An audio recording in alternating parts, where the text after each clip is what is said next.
स्वागत है आप सभी का आपके अपने यूट्यूब चैनल को करिकुलर मास्टर में। नमस्कार प्रिय विद्यार्थियों। आपने इससे पहले देखा था एचएनडी 104 वाला पेपर मैंने आपको सॉल्व करवा दिया था, यानी कि पहला पेपर 50 क्वेश्चन सब आपने देख लिया। अब हम चर्चा करेंगे 50 और क्वेश्चन जो कि होंगे आपके कार्यालय हिंदी और कंप्यूटर के द्वितीय भाग, यानी कि दूसरी क्लास ये है। इसमें हम चर्चा करेंगे बहुत ही महत्वपूर्ण महत्वपूर्ण 50 एमसीक्यूज के बारे में, जो कि कार्यालय हिंदी और कंप्यूटर से सीधे रिलेटेड होंगे।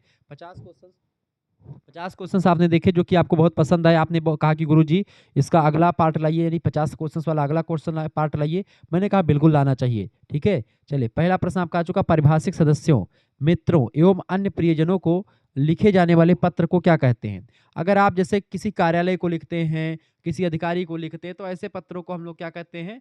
तो किसी अधिकारी को लिखा आपने, एक अधिकारी दूसरे अधिकारी को पत्र लिखता है, तो कौन सा पत्राचार होता है? वो अर्ध सरकारी पत्र होता है। ठीक है, लेकिन जैसे एक कार्यालय से दूसरे कार्यालय को पत्र लिखा गया, तो वो सरकारी पत्र होता है। लेकिन अगर ऐसे एक भाई दूसरे भाई को लिख देता है, एक पिता अपने पुत्र को लिखता है, एक प्रेमी अपनी प्रेमिका को पत्र लिखता है, तो इस प्रकार के पत्र को हम लोग अनौपचारिक पत्र कहते हैं। क्या कहते हैं बेटा? अनौपचारिक पत्र कहते हैं। डी ऑप्शन में दिया, अनौपचारिक पत्र लगा दीजिएगा। ठीक है, ये पत्र पत्र आपके दो प्रकार के होते हैं, एक औपचारिक पत्र और एक अनौपचारिक पत्र। औपचारिक पत्र, सरकारी पत्र, ये सब होते हैं आपके। ठीक है, जो एक कानून के तहत लिखे जाते हैं, एक विधि के तहत, एक सिस्टम के तहत लिखे जाते हैं। ठीक है, लेकिन अपने सगे संबंधियों को, भाई बहन को, प्रेमी प्रेमिका को, इस तरीके का जो पत्र होता है नॉर्मल टाइप का, इसको अनौपचारिक पत्र कहते हैं। इसमें कोई बंधन नहीं होता, कोई नियम नहीं होता है, इसमें बस इमोशंस होते हैं और जुड़े रहते हैं, जुड़ाव रहता है उनका। ठीक है, दूसरा क्वेश्चन आप देखेंगे, किन पत्रों में मन की भावनाओं को प्रमुखता दी जाती है? प्रार्थना पत्र में नहीं, व्यक्तिगत पत्र, जो व्यक्तिगत पत्र होते हैं और अनौपचारिक के अंतर्गत आते हैं। उसमें सुख दुख बधाई, ये सब जैसे आप किसी को लिखते हैं भाई बधाई देने के लिए, तो आजकल व्हाट्सएप पर ही लिख देते हैं। लेकिन जैसे एक पत्र लिखिए अगर पहले कि भाई आपको बधाई, तो उसमें एक थोड़ा सा व्यक्तिगत पत्र में थोड़ा इमोशंस आपको इसमें डालना पड़ता है। अपने भाई अपने खास के लिए लिखेंगे तो इमोशंस रहेगा ही। जैसे आप अभी प्रपोज डे, ये तमाम सारा जो है तमाम प्रकार के फरवरी महीने में चलता रहता है, तो उसमें जब आप कोई पत्र लिखते हैं तो वो सब चीज़ें जो होती हैं उसमें इमोशंस छिपे रहते हैं। अच्छे पत्र की क्या विशेषताएं नहीं है? अच्छे पत्र की विशेषताएं देखिए, विचारों की सुस्पष्टता। पत्र में कोई भी पत्र हो, चाहे आपका औपचारिक हो चाहे अनौपचारिक हो, उसमें विचार आपके एकदम से स्पष्ट होने चाहिए, सुंदर होने चाहिए, अच्छे होने चाहिए। ठीक है, ये बात बिल्कुल ठीक है। सरल भाषा शैली, उसमें ज़्यादा आप विद्वान ना बने, सरल भाषा शैली का प्रयोग करें कोई भी पत्र लिखने से पहले। चूंकि आप अगर सामने बैठे और किसी चीज को बात कर रहे हैं तो ठीक बात है, उसको समझा पाएंगे, कम्युनिकेशन अच्छा हो जाएगा। लेकिन अगर दूर बैठा व्यक्ति है, वो आपकी बातों को ना समझ पाए तो ठीक है, इसलिए आपको बहुत ही सरल भाषा में पत्र लिखना चाहिए, सरल भाषा और स्पष्ट शैली। इसके अलावा प्रभाव उत्पादकता भी पत्र में होनी चाहिए, ताकि उसको पढ़ करके इफेक्ट पड़े उस व्यक्ति पर। पत्र में जो बातें उसका प्रभाव पड़े सामने वाले पर, तभी पत्र अच्छा माना जाता है। ये तीनों विशेषताएं अच्छे पत्र की होती हैं। जबकि अलंकारिक शैली का प्रयोग इनमें नहीं करना चाहिए। आप कोई कविता थोड़ी लिख रहे हैं, तो अलंकारिक शैली का प्रयोग आपको इसमें नहीं करना चाहिए। ठीक है, आगे देखते हैं। अगला क्वेश्चन आपका आ चुका है, चौथा नंबर प्रश्न है, जिन अभी थोड़ा साफ आएगा, थोड़ा सा गड़बड़, थोड़ा पहला पेज था। जिन पत्रों में निवेदन अथवा प्रार्थना की जाती है, उन पत्रों को क्या कहते हैं? तो उन पत्रों को हम लोग प्रार्थना पत्र कहते हैं। ठीक है, जैसे आप किसी छुट्टी के लिए, अपने शुल्क माफी के लिए, जब आप किसी प्रधानाचार्य को या किसी अपने बड़े बॉस को पत्र लिखते हैं, तो प्रार्थना पत्र नहीं एप्लीकेशन में आता है। सी ऑप्शन करेक्ट आंसर होगा। अगला क्वेश्चन आपका आ चुका है, पांचवा नंबर, अवकाश हेतु लिखे जाने वाले पत्र को क्या कहते हैं? अवकाश हेतु लिखे जाने वाले पत्र को प्रार्थना या आवेदन पत्र कहते हैं। ऑप्शन नंबर इसका ए करेक्ट आंसर हो जाएगा। छठा क्वेश्चन आपका चुका, विज्ञापन का अभिप्राय क्या है? विज्ञापन माने प्रचार प्रसार करवाना। ठीक है, विज्ञापन का मतलब क्या होता है? एक विशिष्ट सूचना। ऑप्शन नंबर इसका करेक्ट बी करेक्ट आंसर होगा। ठीक है, विज्ञापन, बी माने होता है विशेष, ज्ञापन माने होता है सूचना देना। ठीक है, यानी किसी वस्तु या सेवा के बारे में सार्वजनिक रूप से कोई विशेष जानकारी देना ही विज्ञापन कहलाता है। ठीक है, जैसे प्रचार वगैरह जो करते हैं, जैसे फेयर एंड लवली का प्रचार हुआ, कोलगेट का प्रचार हुआ, या किसी का प्रचार हो गया। ठीक है, सातवां क्वेश्चन आपका आ चुका है, उत्पादित वस्तु को लोकप्रिय बनाने के लिए सहारा लिया जाता है। सातवां नंबर, उत्पादित वस्तु को लोकप्रिय बनाने के लिए विज्ञापन का कोई सामान आपने बनाया, उसका प्रचार प्रसार अगर आपको करना है, तो इसका बी ऑप्शन लगा दीजिएगा। उत्पादित वस्तु को लोकप्रिय बनाने के लिए सहारा लिया जाता है किसका? विज्ञापन का। ऑप्शन नंबर इसका बी करेक्ट आंसर होगा। आठवां क्वेश्चन आपका आ चुका, सर्कुलर का हिंदी शब्द क्या है बताएं? सर्कुलर को हिंदी में परिपत्र के नाम से जानते हैं। ठीक है, परिपत्र, परिपत्र क्या होता है? जब एक ही सूचना या एक ही निर्देश को, एक ही गाइडलाइन को एक साथ कई विभागों को या कई व्यक्तियों को भेजना होता है, उसी को सर्कुलर यानी परिपत्र। जैसे कि एक यूनिवर्सिटी है, वह यूनिवर्सिटी अपने संबंधित कई कॉलेजों को जो है वो लिखती है, तो वो एक प्रकार से एक ही पत्र को कई लोगों के पास, कई विभागों के पास भेजना होता है, उसी को सर्कुलर यानी परिपत्र कहते हैं। ठीक है। अगला क्वेश्चन आपका आ चुका है 9 नंबर क्वेश्चन आप देखेंगे। प्रश्न आपका आ चुका है 9वां नंबर। व्यापार में अपनी साख मजबूत करने और वृद्धि के लिए किया जाने वाला पत्राचार क्या कहलाता है? बताएं। व्यापार में अपनी साख को मजबूत करने और वृद्धि के लिए किया जाने वाला पत्राचार व्यावसायिक पत्राचार के नाम से जाना जाता है। ऑप्शन नंबर इसका सी करेक्ट आंसर हो जाएगा। ठीक है। नेक्स्ट क्वेश्चन आप देखेंगे 10वां नंबर प्रश्न। टिप्पण की विशेषता नहीं है। टिप्पण की विशेषता क्या नहीं है? टिप्पण जो होता है संक्षिप्त होता है, बिल्कुल ठीक है। टिप्पण संक्षिप्त होना चाहिए, तटस्थ होना चाहिए और क्रमबद्धता भी इसमें होनी चाहिए। तीनों विशेषताएं टिप्पण की हैं। जबकि अस्पष्टता, माने नहीं, स्पष्ट नहीं, यानी अस्पष्ट होना चाहिए टिप्पण। अस्पष्ट होगा तो बिल्कुल गलत। कोई भी चीज अस्पष्ट नहीं अच्छी लगती, तो इसकी विशेषता टिप्पण की अस्पष्टता नहीं है। ठीक है। 11 नंबर क्वेश्चन से सार सार को गहि दिए थोथा दिए उड़ाए, ये उदाहरण किसके लिए बैठता है? सार सार को गहि दिए थोथा दिए उड़ाए, ये संक्षेपण एक प्रक्रिया होती है, उसके लिए बहुत बढ़िया। संक्षेपण वह प्रक्रिया है बेटा जिसमें क्या होता है, किसी जैसे कोई बहुत बड़ी वस्तु है, कोई बहुत बड़ा उपन्यास है, कोई बहुत बड़ी कहानी है, उसको एक दो पन्ने में सरल शब्दों में लिख करके समझा देना। ठीक है, उसी को संक्षेपण कहा जाता है। ठीक है, ये बात आप ध्यान रखेंगे। इसका अर्थ है कि व्यर्थ की बातों को छोड़ करके केवल काम की बातों को एक प्रकार से ग्रहण करके लोगों को बताया जाए। चूंकि अधिकारियों के पास इतना समय नहीं होता कि पूरी चीजों को पढ़े, इसीलिए वो अपने लिए एक संक्षेपकर्ता रखते हैं। वह संक्षेपकर्ता उसको क्या करता है, जो भी चीजें होती पूरे दिन की, उसको बढ़िया तरीके से सरल शब्दों में लिख करके, कम शब्दों में, डिटेल में मतलब नहीं लिखता, कम शब्दों में समझा देता ताकि पूरी बात अधिकारी के समझ में आ जाए। उसी को संक्षेपण कहा जाता है। संक्षेपण का ठीक विपरीत होता है आपका पल्लवन। पल्लवन क्या होता है, यानी जब जैसे कोई बिहारी का दोहा है, बिहारी के दोहा क्या, बिहारी दोहों का भाव पल्लवन होता है। बिहारी का एक दोहा वो गागर में सागर भरता है। जैसे कि ठीक है, क्या होता है बिहारी का दोहा, जैसे चरण धरत चिंता करत नींद न भावत शोर और सुवर्ण को खोजत फिरत कवि व्यभिचारी चोर। ठीक है, तो ये इसमें क्या होता है, कवि व्यभिचारी और चोर, इन तीनों के बारे में ही सुवर्ण शब्द के द्वारा अर्थ निकलेगा। ठीक है, चूंकि सुवर्ण व्यक्ति, स्वर्ण यानी कि सोना, चोर ढूंढता है। सुवर्ण यानी सुंदर अक्षर को कवि ढूंढता है, और व्यभिचारी व्यक्ति सुंदर स्त्रियों को ढूंढता है। ठीक है, तो ये एक प्रकार से पल्लवन हो जाएगा। यानी छोटी चीजों को, कुछ सी कहावत, किसी मुहावरे, किसी दोहे को व्याख्या करनी हो खूब लंबी चौड़ी, वो होता है आपका पल्लवन। ठीक है, विस्तार करना, विस्तारण भी पल्लवन को कहते हैं। संक्षेपण यानी छोटा करना, कोई बड़ी विषय वस्तु को छोटा करना संक्षेपण, बड़ी विषय, छोटी विषय वस्तु को बड़ा करना पल्लवन कहलाता है। ठीक है। प्रतिवेदन क्या होता है, रिपोर्ट होता है। किसी भी घटना, किसी भी कार्यस्थल पर कोई भी चीज की जानकारी देने के लिए रिपोर्ट लिखा जाता है, वो रिपोर्ट कहलाता है। ठीक है, प्रतिवेदन कहते हैं उसी को। प्रारूपण, किसी सरकारी पत्र को लिखने से पहले कच्चा चिट्ठा तैयार कर लेना, एक सांचा बना लेना ही प्रारूपण कहलाता है। ठीक है, ध्यान रखेंगे। 12 नंबर क्वेश्चन आपका, मैं हम सर्वनामों का प्रयोग नहीं होता है। मैं और हम सर्वनामों का प्रयोग सरकारी पत्र में बिल्कुल भी नहीं होता है। ठीक है, सरकारी पत्र में क्या होता है बेटा, अन्य पुरुष शैली में, थर्ड पर्सन में लिखा जाता है ये। इसमें व्यक्तिगत संबोधन जैसे मैं या हम, इसका प्रयोग वर्जित होता है, क्योंकि यह व्यक्ति या किसी व्यक्ति का नहीं बल्कि सरकार का संदेश होता है। इसीलिए सरकारी पत्राचार में आपको मैं या हम का प्रयोग नहीं, बल्कि ये इसमें अन्य पुरुष शैली में हमेशा लिखा जाता है। बात आप ध्यान रखेंगे। अगर आपको हमारे कोर्स से ज्वाइन होना, पीडीएफ नोट्स प्राप्त करने हैं सभी सब्जेक्ट के, ऑब्जेक्टिव लिखित कम से कम 5-5 प्रैक्टिस विद आंसर शीट 99, जैसे ये क्वेश्चन पेपर की पीडीएफ मिल जाएगी, और भी तमाम सारे पेपर मैं आपको लाऊंगा, सबकी पेपर इससे पहले वाले की।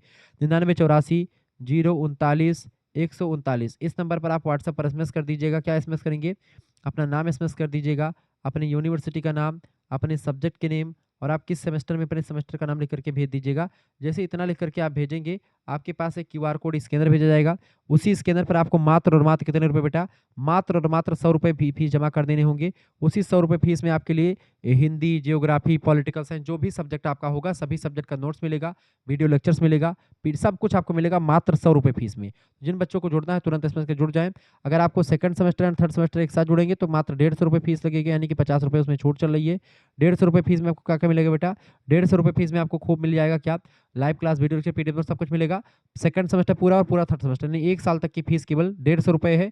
और केवल आपकी जो है 100 रुपये फीस कब तक लगेगी आपकी, 100 रुपये फीस लगती है बेटा केवल सेकंड सेमेस्टर, यानी एक सेमेस्टर की फीस 100 रुपये है।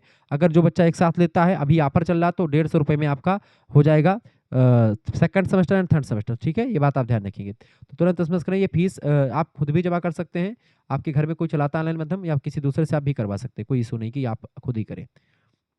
और अगला क्वेश्चन आपका आ चुका है, बिना मतलब के एसएमएस नहीं करना है, ठीक है? बिना फीस के जो है पीडीएफ नोट्स नहीं मिलता है। अगर फीस जमा करेंगे तभी पीडीएफ नोट्स मिलेगा, बाकी वीडियो लेक्चर्स आपको यूट्यूब पर हमारे मिल जाएँगे अधिकतर। 13 नंबर क्वेश्चन आपका, भाषा प्रयोगशाला में शिक्षक की क्या भूमिका है? चूँकि मेहनत लगती भाई चीज़ों को सेट करने में, बहुत मेहनत, लोगों को पैसा मतलब लोगों को देना पड़ता, चा लग रखना पड़ता है, इसके लिए तैयारी करनी पड़ती है पूरा, तब जाकर के कुछ तैयार हो पाता है, ऐसे थोड़ी बन जाता है। तो भाई जो आप देंगे फीस, वो फीस बँट जाती है, ऐसा नहीं कि वो चीज़ें ऐसे रखी रह जाती है।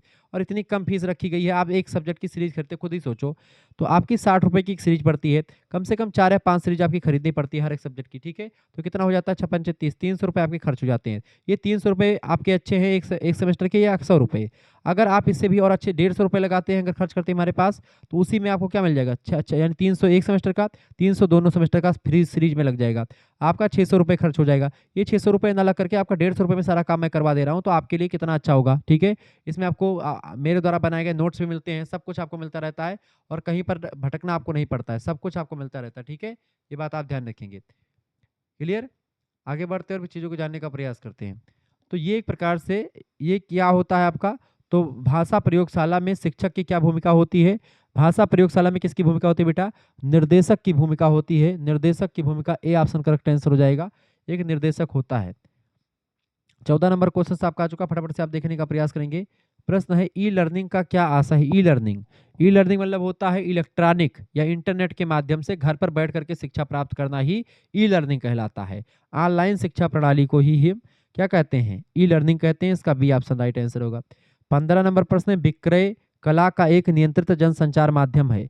विक्रय कला का एक नियंत्रित जनसंचार माध्यम कौन सा है? वो है विज्ञापन। ठीक है, विज्ञापन जो होता है, वो विज्ञापन के ज़रिए आप बिक्री बढ़ा सकते हैं। आप सेल्स मतलब कि आप जो है सेल अपना बढ़ा सकते हैं। ठीक है, सोशल मीडिया पर आप जैसे टीवी पर, अखबार में या यूट्यूब चैनल पे जो ऐड आते हैं उसको देख करके बहुत सारे लोग खरीदते हैं कोई चीज़ों को, ठीक है? तो विज्ञापन से एक प्रकार से चीज़ें ज़्यादा जो है खरीदी जाती हैं। 16 नंबर क्वेश्चन आपका आ चुका है, विज्ञापन का कार्य नहीं है। 16 नंबर फटाफट से आप बताने का प्रयास करेंगे। विज्ञापन का कार्य क्या नहीं है बताएँगे? 16 नंबर, विज्ञापन का कार्य नहीं, उपभोक्ताओं में अरुचि पैदा करना, उपभोक्ताओं में अरुचि पैदा पैदा करना, ये काम इसका नहीं है। बाकी नवीन वस्तुओं और सेवाओं की सूचना देना विज्ञापन का कार्य है।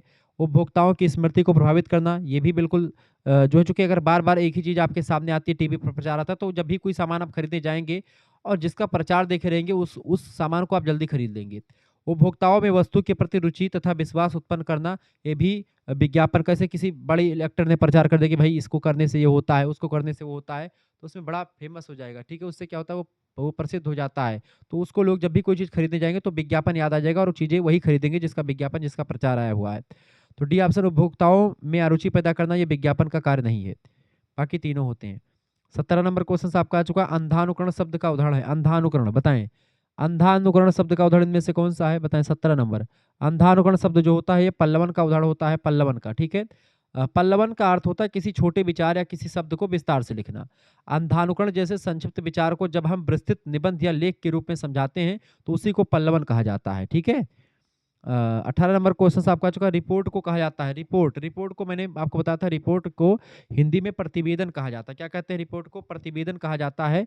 आप फीडबैक को प्रतिवेदन, हाँ, फीडबैक को कह सकते हैं, लेकिन प्रतिवेदन कहा जाता है इसको, ठीक है? रिपोर्ट यानी किसी घटना का, ठीक है? किसी घटना या किसी कार्य की जाँच के बाद में एक जो रिपोर्ट प्रस्तुत करी जाती है, उस रिपोर्ट को ही एक प्रकार से प्रतिवेदन कहते हैं। ऑप्शन नंबर इसका बी करेक्ट आंसर हो जाएगा। और प्रारूपण मैंने आपको बताया ही था, किसी सरकारी पत्र को लिखने से पहले उसका एक साँचा तैयार करना प्रारूपण कहलाता है। संक्षेपण, किसी बड़ी विषय वस्तु को छोटा करके लिखना, समझ में आने योग्य लिखना, संक्षेपण कहलाता है। पल्लवन, किसी छोटी विषय वस्तु को बहुत बड़ा चढ़ा करके बढ़िया तरीके से सरल भाषा में समझा करके लिखना, पल्लवन कहलाता है। 19 नंबर, प्रतिवेदन कितने प्रकार का होता है? प्रतिवेदन 3 प्रकार का होता है। कौन-कौन से बेटा? प्रतिवेदन 3 प्रकार का, एक होता है व्यक्तिगत प्रतिवेदन, एक होता है संगठनात्मक प्रतिवेदन और एक होता है विवरणात्मक या औपचारिक प्रतिवेदन, ठीक है? जो खासकर सरकारी कामकाज के लिए प्रयोग होता है। 20 नंबर क्वेश्चन से, न्यूनतम दर पर सामान की आपूर्ति के आश्वासन को कहा जाता है। 20 नंबर, न्यूनतम दर पर सामान की आपूर्ति के आश्वासन को निविदा पत्र कहा जाता है। इसको टेंडर बोलते हैं। क्या बोलते हैं बेटा? निविदा पत्र को टेंडर कहते हैं। न्यूनतम दर पर शासन की आपूर्ति के आश्वासन को हम निविदा कहते हैं। ये एक ऐसी प्रक्रिया होती है जिसमें सरकार या संस्थाएं सबसे कम कीमत पर गुणवत्तापूर्ण सामान या सेवा प्राप्त करने के लिए सार्वजनिक प्रस्ताव को आमंत्रित करती हैं। ठीक है। अब जैसे एक निविदा टेंडर पास हुआ, टेंडर पास होता है जैसे पेट्रोल टंकी का टेंडर हो गया या ठेका उठता है सड़क बनवाने का, ऐसे ये सब टेंडर पास होता है। तो टेंडर आता है भाई सबसे कम दाम में और उच्च क्वालिटी की सड़क कौन बनाएगा। अब टेंडर उसमें पास होगा, टेंडर जिसका आ जाएगा वही बनवाएगा, वही ठेकेदार को मिलेगा। ठीक है, ऐसे होता है ये। अधिसूचना पत्र को राज्य मतलब बजट गजट कहते हैं। ठीक है, ये बात आप ध्यान रखेंगे। 21 नंबर क्वेश्चन से परिपत्र की दिशा होती है, परिपत्र की दिशा ऊपर से नीचे की ओर होती है। परिपत्र की दिशा ऊपर से नीचे की ओर होती है, सी ऑप्शन। ठीक है, परिपत्र जो होता है अक्सर उच्च कार्यालयों से यानी जैसे मंत्रालय से वो नीचे कार्यालयों को यानी अधीनस्थ कार्यालयों को भेजे जाते हैं, इसलिए इसकी संचार दिशा ऊर्ध्वगामी ना होकर के अधोगामी होती है, यानी ऊपर से नीचे भेजी जाती है। जैसे कि यूनिवर्सिटी अपने कॉलेज को भेजती है, आप सरल भाषा में समझें, एक यूनिवर्सिटी के अंतर्गत कई 300 कॉलेज संबंधित हैं। अब उसको डेट शीट जारी करनी है, अब वह डेट शीट जारी करता है, ठीक है, अवगत कराने के लिए, तो वो एक परिपत्र जारी करता है या कार्यालय आदेश जारी करता है, और वह एक प्रकार से सभी महाविद्यालयों के लिए जारी करता है कि भाई इसको आप कार्यालय को मतलब अगर महाविद्यालय के जारी करेगा तो वो आपका हो जाएगा परिपत्र।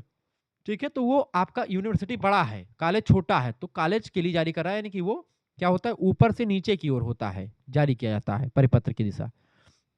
और बाकी इससे और भी पत्र वगैरह लिखे जाते हैं, तो भाई कुछ समान होते हैं, कुछ नीचे से ऊपर लिखे जाते हैं।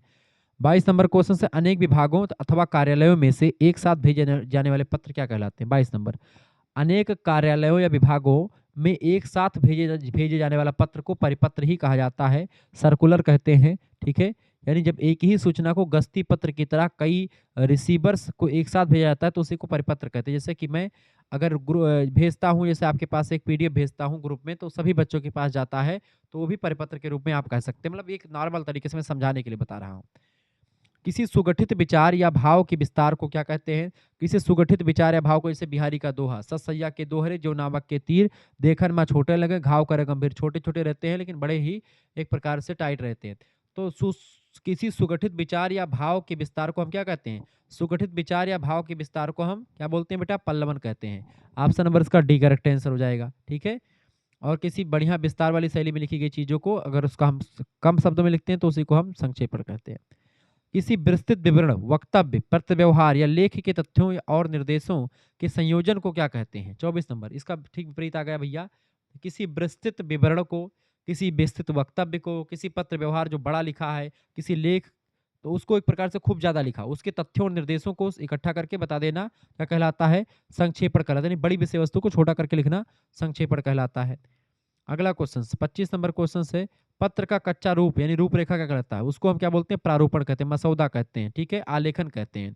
तो पत्र का कच्चा रूप प्रारूपण कहलाता है। ठीक है, तो किसी भी सरकारी पत्र को अंतिम रूप देने से पहले पहले हम क्या करते हैं, एक सांचा तैयार करते हैं, उसी सांचे को ड्राफ्ट अंग्रेजी में, हिंदी में प्रारूपण, हिंदी में आलेखन, हिंदी में मसौदा लेखन, ये सब कहते हैं। ठीक है, अगला क्वेश्चन आपका आ चुका है, किसी विवरण को संक्षिप्त रूप में प्रस्तुत करना क्या कहलाता है। 26 नंबर, किसी विवरण को संक्षिप्त रूप में प्रस्तुत करना टिप्पण कहलाता है। टिप्पण बोलते हैं किसी विवरण, कोई विवरण है सरकारी कामकाज के लिए दिया गया है, यहाँ संदर्भ के अनुसार प्रश्न है, फाइल पर किसी लंबे पत्र के मुख्य अंश को संक्षिप्त में लिखना और उस पर सुझाव देना नोटिंग यानी टिप्पण कहलाता है। हालांकि संक्षेपण भी संक्षिप्तता है, पर कार्यालयी प्रक्रिया में टिप्पण जो होता है वो सही सटीक बैठता है इसमें।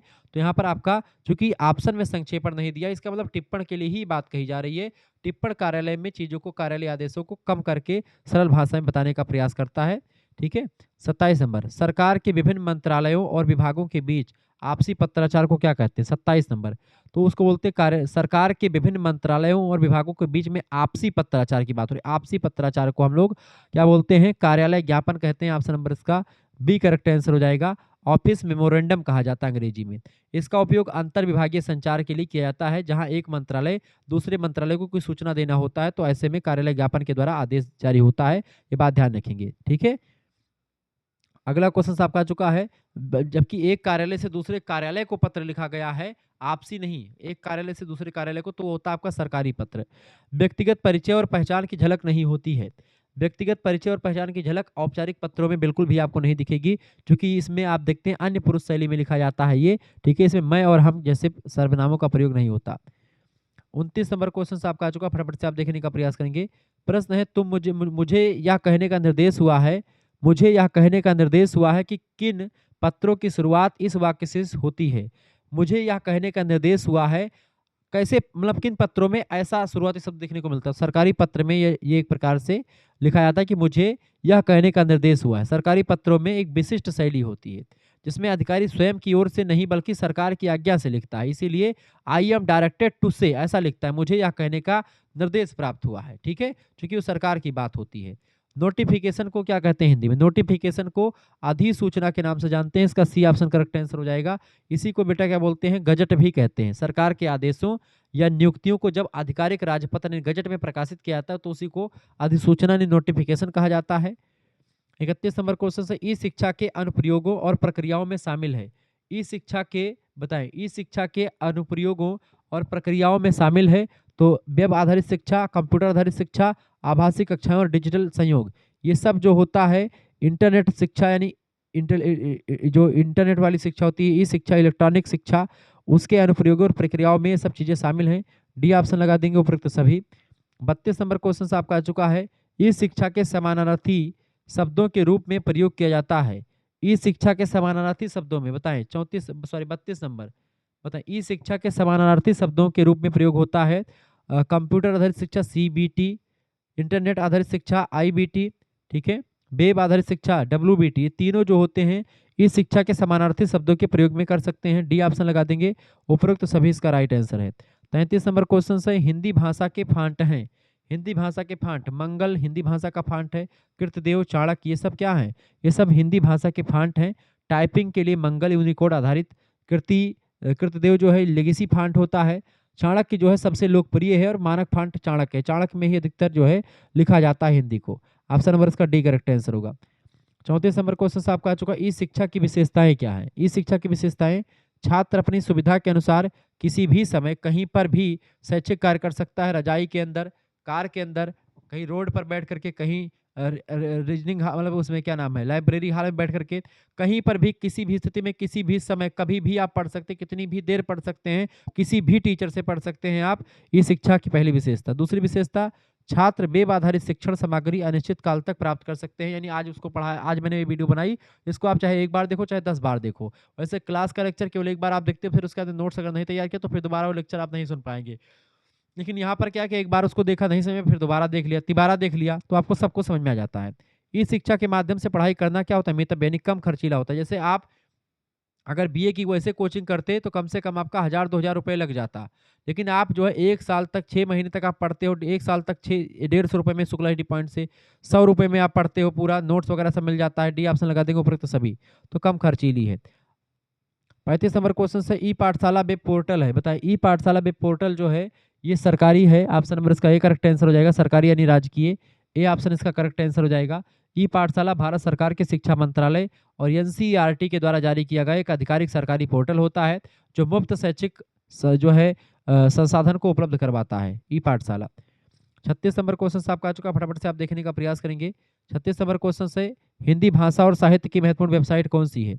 हिंदी भाषा और साहित्य की महत्वपूर्ण वेबसाइट कौन सी? 36 नंबर बिल्कुल राइट आंसर होगा। देखिए ये www डॉट यानी ये भी ठीक है, शब्दकोश, कविता कोश और हिंदी जो है समरी, हिंदी सेमी, ये समरी, ये सब आपके जो है हिंदी भाषा और साहित्य की महत्वपूर्ण वेबसाइट है। ऑप्शन नंबर इसका डी करेक्ट आंसर होगा। 37 नंबर क्वेश्चन आपका आ चुका, इग्नू के द्वारा किया गया पहला शैक्षिक चैनल बताएं। इग्नू के द्वारा हिंदी समय, पहली वेबसाइट कौन सी? हिंदी समय। हिंदी समय वेबसाइट क्या करती है बेटा? हिंदी समय जो होती है ये वेबसाइट क्या करती है? हिंदी समय ये गद्य के लिए जानी जाती है, शब्दकोश डिक्शनरी के लिए जानी जाती है, इसमें सबका अर्थ लिखा हुआ है। कविता कोश जो होता है ये कविताओं के लिए, काव्य के लिए होता है। ठीक है। इग्नू के द्वारा जारी किया गया, शुरू किया गया पहला शैक्षिक चैनल कौन सा है? इग्नू के द्वारा जारी किया गया पहला शैक्षिक चैनल है आपका Gyan Darshan. Option number C correct answer हो जाएगा। ठीक है, ये बात आप ध्यान रखेंगे। आगे बढ़ते हैं, अगला क्वेश्चन 38 नंबर क्वेश्चन आपका आ चुका बाबू। प्रश्न है ज्ञान दर्शन द्वारा प्रसारित शैक्षिक कार्यक्रमों का प्रसारण कितने घंटे किया जाता है? 38 नंबर बताएंगे। ज्ञान दर्शन द्वारा प्रसारित शैक्षिक कार्यक्रमों का प्रसारण जो होता है वो 24 घंटे किया जाता है। ऑप्शन नंबर इसका डी करेक्ट आंसर हो जाएगा। 24 घंटे 7 दिन। ठीक है, तो 24 गुणे 7 कहीं पर आपको लिखा हुआ मिलता है, इसका मतलब होता है कि 24 घंटे 7 दिन। ठीक है। 39 नंबर क्वेश्चन आपका आ चुका, आभासी कक्षाएं। आभासी कक्षाएं बताएं, फटाफट से बताएं, आभासी कक्षाएं हैं इनमें से। ऑनलाइन शिक्षण को आभासी कक्षा कहते हैं। ऑप्शन नंबर इसका ए करेक्ट आंसर होगा। आभासी माने वर्चुअल, ठीक है, जहाँ पर छात्र और टीचर इकट्ठा नहीं बैठते हैं। दूर दराज पे कहीं इलाकों से आप पढ़ सकते हैं, ठीक है, अलग अलग स्थानों के बच्चे पढ़ सकते हैं। 40 नंबर क्वेश्चन, कंप्यूटर पर आधारित टाइपिंग होती है। कंप्यूटर पर आधारित टाइपिंग कौन सी होती है? 40 नंबर बताएंगे। कंप्यूटर पर आधारित टाइपिंग इनमें से कौन सी? देखें, नॉन यूनिकोड टंकण और यूनिकोड टंकण, ये दोनों जो होते हैं ये कंप्यूटर पर आधारित टाइपिंग ही होते हैं। ऑप्शन नंबर इसका सी करेक्ट आंसर हो जाएगा। अगला क्वेश्चन आपका आ चुका है 41 नंबर, हिंदी टंकण में कंप्यूटर पर आधारित प्रयोग सर्वाधिक हो रहा है। 41 नंबर, हिंदी टंकण में कंप्यूटर पर आधारित प्रयोग हो रहा है माइक्रोसॉफ्ट वर्ड। ऑप्शन नंबर इसका ए करेक्ट आंसर हो जाएगा, MS वर्ड। 42 नंबर क्वेश्चन से यूनिकोड का आशय क्या है? 42 नंबर, यूनिकोड का आशय विशेष कोड संख्या। बी ऑप्शन इसका करेक्ट आंसर हो जाएगा। यूनिकोड वर्ण में बाइट होते हैं। यूनिकोड जो होता है ये प्रत्येक अक्षर के लिए एक विशिष्ट संख्या यूनिकोड प्रदान करता है, चाहे वह कोई भी भाषा या प्लेटफॉर्म हो। इसका करेक्ट आंसर क्या होगा? 43 नंबर का। यूनिकोड में वर्ड में बाइट जो होते हैं 2 बाइट होते हैं। ऑप्शन नंबर इसका ए करेक्ट आंसर हो जाएगा, ठीक है। मानक यूनिकोड UTF-16 में सामान्यतः प्रत्येक वर्ण यानी करेक्टर को दर्शाने के लिए 2 बाइट्स यानी 16 बिट्स का उपयोग होता है। आगे देखते हैं, अगला क्वेश्चन आपका आ चुका है 44 नंबर प्रश्न है, हिंदी का श्रुत लेखन सॉफ्टवेयर है। हिंदी का श्रुत लेखन सॉफ्टवेयर है श्रुत लेखन राजभाषा। ऑप्शन नंबर इसका बी करेक्ट आंसर हो जाएगा, ठीक है। ये एक प्रकार से श्रुत भाषा राजभाषा क्या करता है? एक ऐसा सॉफ्टवेयर है जो बोली गई बात को सुन करके उसे हिंदी में टाइपिंग यानी स्पीच टू टेक्स्ट में बदल देता है, ठीक है। आप बोल रहे हैं और उसको लिख करके वो बता दे रहा है आपको। 45 नंबर क्वेश्चन से पावर पॉइंट प्रेजेंटेशन, PPT का फुल फॉर्म होता है, इसका सॉफ्टवेयर होता है।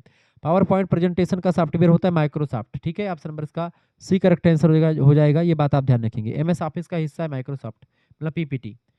46 नंबर क्वेश्चन से सरकारी सूचना तथा आदेशों को प्रकाशित किया जाता है। 46 नंबर, सरकारी सूचना और आदेशों को प्रकाशित किया जाता है किसमें?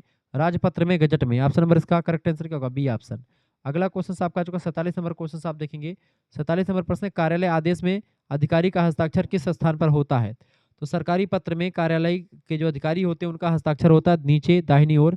किसी भी आधिकारिक पत्र या आदेश के अंत में दाईं तरफ जो होता है अधिकारी के हस्ताक्षर और पद का नाम होता है। इसका ए ऑप्शन करेक्ट आंसर होगा, नीचे दाहिनी ओर। अगला क्वेश्चन आपका आ चुका है 43 नंबर प्रश्न, सॉरी 48 नंबर प्रश्न है, टिप्पण सॉरी संक्षेपकर्ता में नहीं होनी चाहिए, बताएं। संक्षेपकर्ता में क्या नहीं होनी चाहिए बताएं, फटाफट से आप बताने का प्रयास करेंगे। 48 नंबर क्वेश्चन से क्या टिप्पण में नहीं होना चाहिए? तो इसको थोड़ा सा हटा दीजिए। संक्षेपकर्ता पूछा गया है, संक्षेपकर्ता में क्या नहीं होना? तटस्थता होनी चाहिए, एकाग्रता होनी चाहिए, भाषा या अधिकार भी होना चाहिए, प्रमाद नहीं होना चाहिए। इसका ये ऑप्शन करेक्ट आंसर हो जाएगा। अगला क्वेश्चन 49 नंबर है, आदर्श पल्लवन के गुण क्या हैं? आदर्श पल्लवन के गुण क्या होते हैं बेटा? देखिए, गहन अध्ययन, सूक्ष्म निरीक्षण और विवेचन शक्ति, ये तीनों होनी चाहिए। डी ऑप्शन लगा देंगे, उपरोक्त सभी करेक्ट आंसर हो जाएगा। 50 नंबर क्वेश्चन आपका आ चुका है, निम्न में से किस पत्र को सेक्शन लेटर कहते हैं? सेक्शन लेटर किसे कहते हैं बेटा बताएं? सैंक्शन लेटर कहा जाता है स्वीकृति पत्र को, सैंक्शन लेटर कहते हैं। डी ऑप्शन करेक्ट आंसर हो जाएगा। यानी जब किसी कार्य या बजट के लिए आधिकारिक अनुमति मिल जाती है तो उसे स्वीकृति पत्र या सैंक्शन लेटर कहा जाता है। ये बात आप ध्यान रखेंगे। इस तरीके से आपने 50 क्वेश्चन इसका भी देख लिया और आपने देखा था 50 क्वेश्चन से पहले वाले लेक्चर्स में 50 क्वेश्चन मैंने आपको दिया था क्लास 1 में, और क्लास 2 में भी मैंने 50 क्वेश्चन दिया। 100 क्वेश्चन ये हो गए। इसके बाद में एक और आपका 100 क्वेश्चन की श्रृंखला आपकी तैयार हो चुकी है, वो भी जल्दी आने वाली है। ये बात आप ध्यान रखेंगे। 200 क्वेश्चन से हो गए और बाकी 300 क्वेश्चन और भी मैं लाने का प्रयास करूंगा। इससे वैसे आपका एक भी मॉडल पेपर आपने देख लिया, 2-3 मॉडल पेपर देख लिया हमारे ये क्वेश्चन पेपर, तो उससे बाहर आपका नहीं फंसने वाला। ये बात आप ध्यान रखेंगे। लेकिन मैं इतना याद आपका करवा दूंगा कि एक भी क्वेश्चन आपका कभी भी ना पूछे जाए, ना कभी भी ना आपका मतलब कि ऐसा ना बचे कि कोई भी क्वेश्चन आपका नया पूछ लिया जाए, ठीक है। यानी इससे बाहर आपको आने वाला नहीं। आपको कोई किताब कोई सीरीज आपको नहीं लेनी पड़ेगी, सब कुछ आपको यहीं पर मिल जाएगा। ये बात आप ध्यान रखें। धन्यवाद, मिलते हैं फिर नेक्स्ट वीडियो में। तब तक के लिए जय हिंद जय भारत। आप सभी का बहुत बहुत धन्यवाद हमारे जुड़ने के लिए। इसी प्रकार से अपना प्यार दुलार बनाए रखेंगे। वीडियो को लाइक और चैनल को सब्सक्राइब कर दीजिएगा। बहुत बहुत धन्यवाद।